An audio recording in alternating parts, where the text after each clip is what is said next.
I hate everyone, and I love you. So Oh, that's terrific. that's terrific. But I wanted to talk to you a little bit about, we have a theme because Tuesday we're doing an episode on America's Untold Stories, which is our YouTube channel. And by the way, blowing up pretty fast. Ask around, see if there's anybody else who has the contact on him. The Kennedy series. I'll see you. So what we're trying to do is episodes on each person involved. You know, we interviewed Max Good. We did 2 episodes on Ruth Payne. You know, so we're going piece by piece through different individuals. So Tuesday, we're doing Mac Wallace. That's why I wanted to talk to you. Oh, Your take on the whole Mac Wallace thing. You know, I started to read Joan Mellon's book, and I had it, like I said, and I never opened it until now. And I'm reading this, and I'm like, what the hell is going on in this book? You know? yeah, it's a reverse thing. And it's like, up is down, white is black, there's the gray. Right. And, What did you make of that? I mean, well, I don't want to go make any accusatory remarks that aren't true. I don't want to defame anybody either. Right. However, on the other hand, I can't say that there was a rumor that was prevalent at the time of the publishing of her book, which suggested that there were people, unseen forces from the Austin, Texas area. Okay. Who basically commissioned her. She was put on a mission. right. Nobody in their right mind, I think, would actually could do what she tried to do and think it's going to really survive any rational test. Especially by researchers in this community that you're part of. Yeah, Right. especially when. Hello, Eric. Excuse me 1 second. So anyway, I got the same take on it. You know, I thought the same thing. That this was someone hired her to do this, and it just reeks of it, Phil. Mm-hmm. I mean, I've been a writer my whole life. You've been a writer your whole life. Yeah, I've been a journalist my whole life. This thing just reeks of a hatchet job Right. and a hit piece. Right. Yeah. Well, that's why I chose to write the blog. I assume you. Yeah, I read it. It's marvelous. Yeah, I read the whole thing. Yeah. I read all the parts. Great. Yeah, Great work. I thought it pretty much took all the, stem out of that argument. Right. And, and I'm not sure what it all means, however. And all I was trying to accomplish is to straighten the ship, a little bit more towards the truth thing and expose some obvious, misstatements. Shall we just leave it at that? Okay. Well, what Phil is talking about, for people who don't know, is Joan Mellon's dispute with the fingerprint analysis and the 2 original fingerprint analyzers. She throws them under the bus, brings in an FBI agent. Who wouldn't be biased at all? No, I'm reading at him, and I'm going, are you kidding? How is this dog going to hunt? This is just crazy. Yeah. And not only that, he gets access to his original naval fingerprints, is I think what he was talking about. And but there's 6 other places that you point out. Right. There are people who've come forth and examined this closely. Not me. I'm no fingerprint analyst myself. However, credible people, well, starting with Nathan Darby, who was the original, and he had a career, like a 40-year career as a fingerprint analyst. And he was certified by all the certification outfits there were. But on the day he retired, well, he no longer credible. How would he know anything? He didn't have a certification. He lost the certification immediately. Right. And therefore that was the. I mean, it's so transparent. All of what she's attempting to do. Yeah. I was shocked. And then the other thing that's beyond belief is that she used Mac Wallace's family, who have always said, they didn't believe the story that he even killed Doug Kinzer, much less anybody else. They don't even believe the Kinzer kill. Yeah. Well, I mean, she actually Mellon thinks and the family thinks that's a justified murder.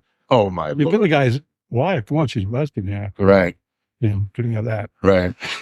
Wow. It's pretty amazing. It is Texas.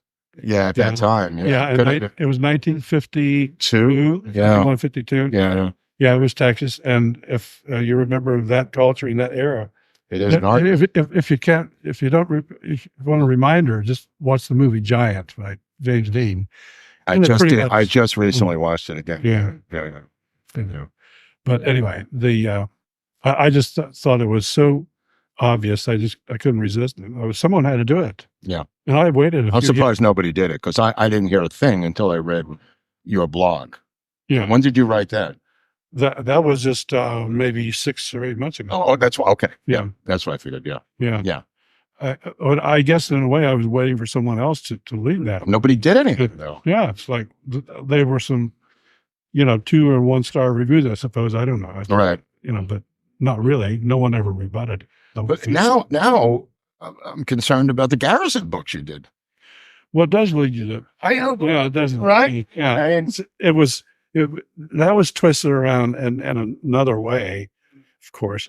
But, there is a story of 2 Garrisons. Okay. And one was someone who really was hooked up to the Marcello. Okay. Yeah. He as much as he denied it, well, of course it was there. I mean, it's absurd not to realize that.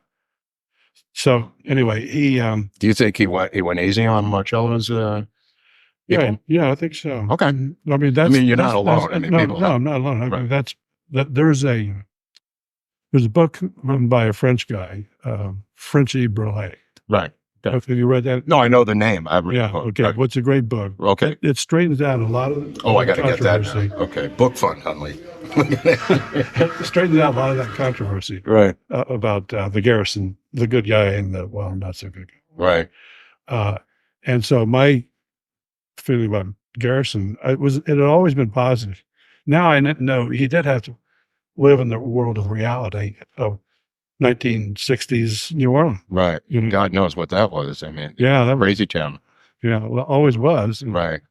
I ended up getting the key to the city by the mayor, Sidney J. Bartholomew. I was editor of National Lampoon magazine years ago. Yeah, right. And I put on the world's largest toga party for charity. And it's a long story, but I got the key to the city. So I have some experience in New Orleans. Yeah. Wow. Well, I've been there enough to me too. So, but before and after the flood. Right. I used to make a lot of business trips when I was in my in-church. Right. Down there. Well, Oswald's basically a Frenchie coming out of the French Quarter scenario, right? And his mother was a French. Marguerite. Yeah, Claverie or whatever her maiden name was. Oh, I don't remember. Yeah. Check it out, Phil. Check it out. Okay, so getting back to Wallace. O&I or not? Yes. Well, shall I explain? Yes, that's what I mean. Let's roll. Yeah, well, I'm not sure if I can just set up a lot of detailed statistics or data, but I'm going to just kind of explain what I believe that was all about. But he was given a succession of certifications or whatever it is, like the confidential various levels. Right. It wasn't top secret. It was secret. It was secret. Yeah. It was secret. And I once misstated that, and that's the only thing that she found. Well, the only thing that she identified that I did wrong. Oh, Mellon? Or? Mellon, yeah, because I said it was top secret. Big deal. Well, anyway. Big deal. But whatever that is, he got these certifications, and it surprised everybody in the military. It surprised, and this Texas Ranger who had been stalking Clint People. Yeah, who had been after Johnson for years. We saw Estes. Right. Yeah. Yeah. Well, he questioned that. He could not believe that anybody would give Mac Wallace any kind of clearance. Right. I mean, it turns out, we know now that Mac Wallace, he must have had, and I'm no psychologist, I'm not a psychiatrist, and I never wanted to be, by the way. I have a degree in psychology. Did you? Yeah, unfortunately. Not that it did me any good. We all made mistakes. Right, I made a mistake. But I think he like Johnson, had an amalgamation of issues, beginning, in his case. That's being polite. Yeah. Bipolar. Right. Manic depressive. Right.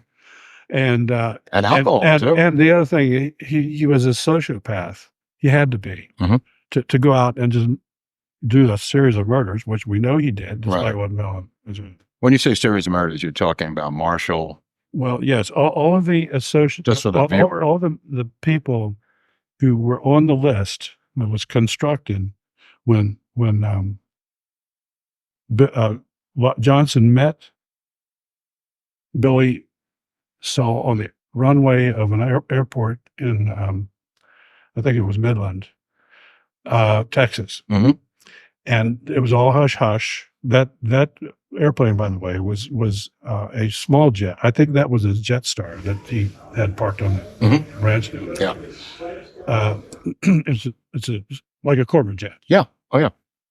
Anyway, that would explain how he got to Midland, and then and when he got there, as Billy Saul wrote in the book that he co-authored with William Ramon, right?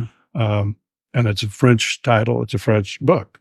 It's not even printed in English. I read that. Yeah, right. Yeah. But it's in 4 or 5 other languages. Isn't that weird? That's weird. That's pretty weird. Yeah. That's weird. But anyway, that's the side that I've examined. I like them in my books. So if we follow that path, then that's a big rabbit hole. Okay. But anyway, the point I was trying to make is that when he met there, and I had that chapter translated. I actually did it online. I could do this. But anyway, I had that chapter translated, and so it could be readable, and I put it in a post for people to see, because no one had even talked about this issue or that book, because no one bothered to read it because it was in French. But anyway, I had been told by some people who didn't really know what they were talking about, that there's nothing new in that book, that it's the same old stuff he had in his own country folk, memoir, whatever. He published himself. Right. Get the name of this. Well, what's the name of the publisher of that book? Okay, I don't know. BS Productions. No. Yes. That's brilliant. he was an unreal rascal. Wow. And that's the kind of thing he did. So yeah, he self-published the book and sold it, by mail to people who wanted it. But he didn't sell it. Well, don't forget the Italian company that buys Maureen Oswald's life rights and then disappears. Yeah. So there's a history of this. All kinds of stuff. Right. Yeah. Right. With phony publishing houses, phony film companies. And even real companies like Time Life buying the Zapruder film. Right. Okay. With no plans to ever use it. Right. They're going to just lock it up and like it's going to grow as an asset. Right. Well, Priscilla McMillan did that with, Maureen Oswald's book. She sat on it for years before she published that, right? I wonder what her motive was. I've always wondered that. Well, I mean, in Max Good's film on Ruth Paine, she basically admits she's a spook. You should take a look at that. She admits it. She's in the film, and she's confronted by Max with internal documents saying she's a CIA media asset working in publishing. And she goes, "Oh, that's interesting. Oh my, I didn't know you had that." He corners are really nice. I gotta see. You got to check it out. Yeah, it's really good. Thank you for that. Yeah, but she sat on those life rights for. She also did Stalin's daughter. The same spook writer, Yeah, right. Yeah, she was doing that. Well, Max Holland's another one. He's another CIA spook. Oh yeah, and so was Dan Moldea. Yeah. I mean, you know what I'm talking about. Yeah, right. Max Holland. Did you think? I just said Max Holland. Yeah, that's okay. Yeah. Same thing. Yeah. He's in the film too. He corners him, Max Holland, in the Ruth Paine film. Wow, I do. This is right up your alley. I thought you might have seen it. It's pretty recent. I mean, he's showing it at the thing tomorrow night. Oh, the other event? Yeah. Yeah. Okay. Yeah. But it's online. You could get it on Amazon. You could watch it. It's like $3 on it. Okay. Yeah. It's worth it for you. Okay. I'll do that. Yeah. So anyway, the O&I angle with Mac Wallace, in your opinion, goes where? He gets the security clearance. It's like a defense contracting company called Tapco. There was one called Ling that he was associated. It becomes Ling. Right. That's right. And I'm not sure what came first, but he was in various. He actually worked for General Dynamics as well. Right. And General Dynamics, in California. Right. For the audience at home, General Dynamics funneled a lot of money to LBJ.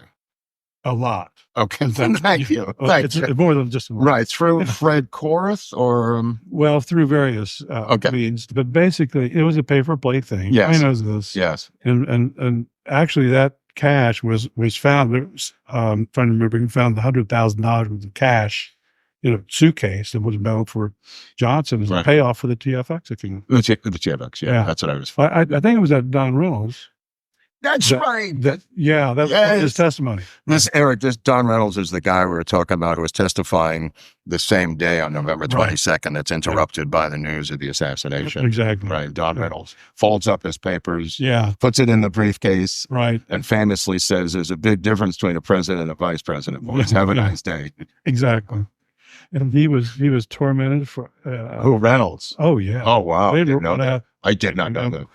On Johnson's orders. No, of course. And they succeeded. I always wonder what happened to Reynolds. Well, now that's an interesting story. And let me just start by saying that he was tormented like viciously and threatened, all kinds of, his house was burned down in Western Maryland. No. Yeah. And other things. I don't remember all the details, but I think that maybe one of his pets got killed. So God. It was just vicious stuff that was going on. Right. His grandson visited me last summer and stayed overnight actually because he was on a drive to do research, and he had to go to South Carolina for other reasons, just to visit somebody. So he'd stop by my house. Then he was headed to Maryland, where he was going to interview other people around Fulton, Maryland. It's far west near Cumberland. About that, because there were old newspaper articles about that fire and a lot of stuff. I've never heard of it. Wow. Yeah. He's working on a book that he's going to reveal all this. Who knows when? Right. Right. Sometimes these relatives get into a book, it takes decades. Yeah. If you, as an aside, if you go to the Catholic conference, he's hanging out over there. Oh, he is? His name is Bob Nelson. Oh, that's what Morrow mentioned that. Morrow mentioned that to me this morning. Yeah. Right. Okay. Good point. Yeah. Well, good point. Just don't leave Morrow's name in here. I'm just saying. We just interviewed him. Don't worry. Yeah. A couple minutes just on Mac Wallace. But okay. So Mac Wallace's son is used by Joan to justify the fact that he was in California. Yeah, right. His own son, of course, and they had made amends, I guess, or felt sorry for the fellow. And the blog that I wrote, I put in the question about whether he was really killed in that accident, in January of 1971. Yeah, there's a big question. I know. What is that?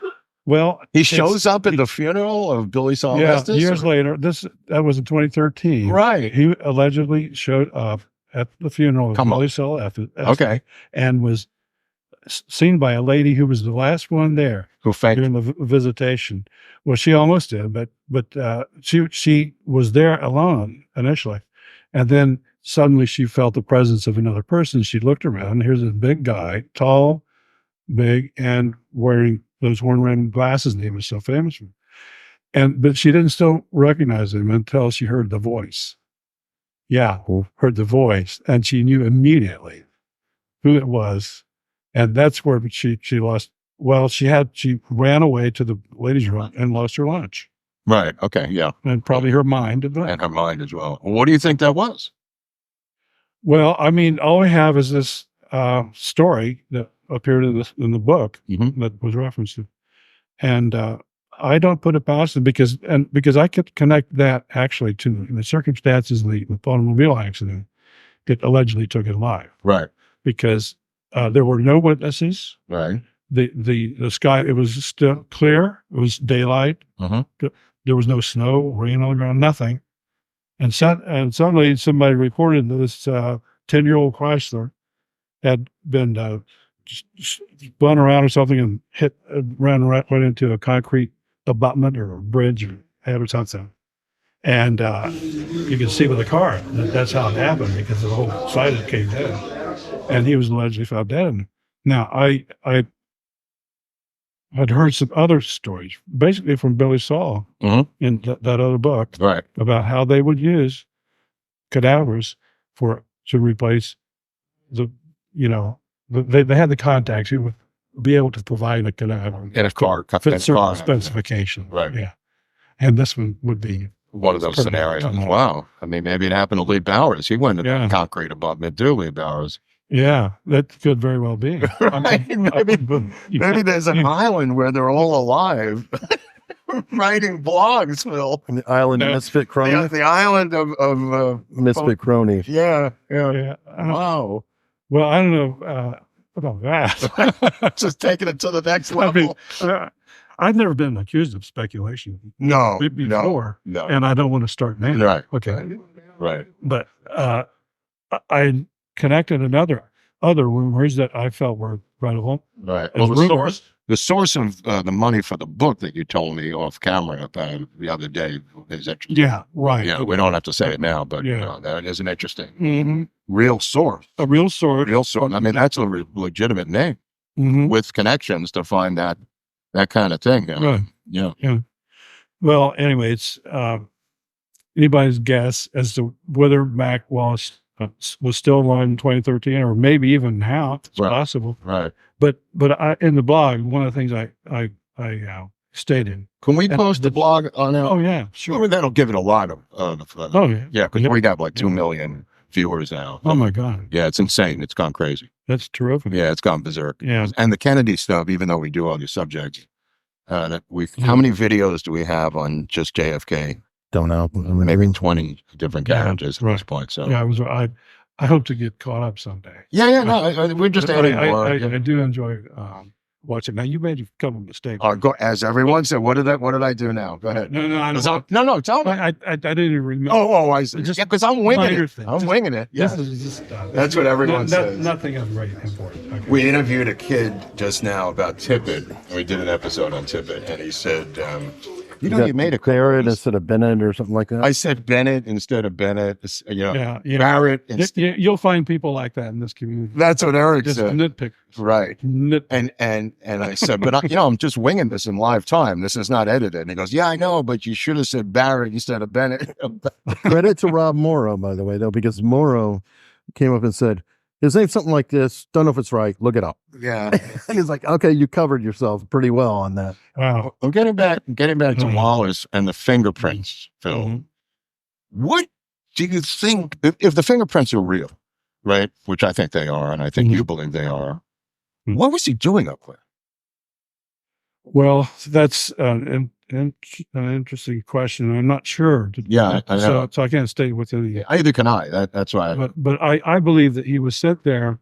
I think that all the lead parties had to have a chip in the game. Yeah, and he was a chip. Yeah, and he was doing whatever he was told. I would suspect that he was either just ensuring that everything was running smoothly. Right. Whatever that's what I thought. A foreman might do. Right. So anything else is, that's speculation. That's all speculation. Yeah. But it's true that I believe he was there. There's definitive proof of that. Yeah. Oh, yeah. And that it would make some sense that the chip of the game argument would apply. As an overseer, let's say. Right. To make sure everybody has the same investment in this rather illegal project. Well, he could have been there under the tutelage of D.H. Berg, for instance, and then as a cutout to LBJ. Well, yeah, there were plenty. He advised the building in '63. Oh, yeah, exactly. It could have gone exactly that way. Right. But so it could probably be portrayed in a different way, or maybe it met a lot of different criteria. This thing was so well planned in advance that it has left all kinds of things that I can't even get into now for lack of time. Right. And so forth. But I just see a series of things that were missteps, not just in the JFK assassination, but in all of them. Right. And you can see where last minute adjustments were had to be made on the fly. Yeah. Like the Zapruder file. Well, okay, who's going to monitor that? Right. We got a team of 40 people over here going to look at every one of those frames and look for anything that will have to be modified, Mhm. then you can just imagine the magnitude of just that. What about all the other? Well, Nix's film and right, all the other films. I mean, they had to have that structure in place, and that Well, really also Chicago, Phil. I mean, the whole debacle in Chicago. exactly. You know, Yeah, Abraham Bolden. right? You're referring to the one of the events where there was another attack. Yes, yeah, that's what I'm Right, saying. yeah. Yeah, I mean, you believe that? I mean, he was supposed to speak at Chicago Soldier Field. He was supposed to. Was called off because they had the similar setup. Similar setup. So It was, and for some reason, JFK himself, I think, decided not to go. right, But I'm not sure that that's what they say. But right. But nobody ever believed that. They thought it was because of the killing of the DM brothers. yeah, Remember, there was Yeah. that was the national security reason yeah. that he had a cold. But Pierre Salinger, I think, later revealed it was about the DM brothers getting assassinated Yeah. as the real reason. But it could be the calling off of the. I had my own pet theory that that was based in Texas, that it had to occur in Texas, Okay. and that these other operations were to condition the psyches of a lot of people, Secret Service men and so forth. Mm-hmm. So this is going to become another routine. Oh, this is another threat against the president. Mhm. Dress rehearsals? A dress rehearsal for the now. Because I've heard scuttlebutt about that for years. That if this fell apart here, the next day was the big barbecue at the ranch, and that was the final stop on the train, no matter what. Well, the only thing that could have done that is if it was just aborted. Okay. Mhm. And because if they made any attempt, No, right, absolutely. Yeah. It wouldn't have That been changes everything. Right, that changed everything. Yeah.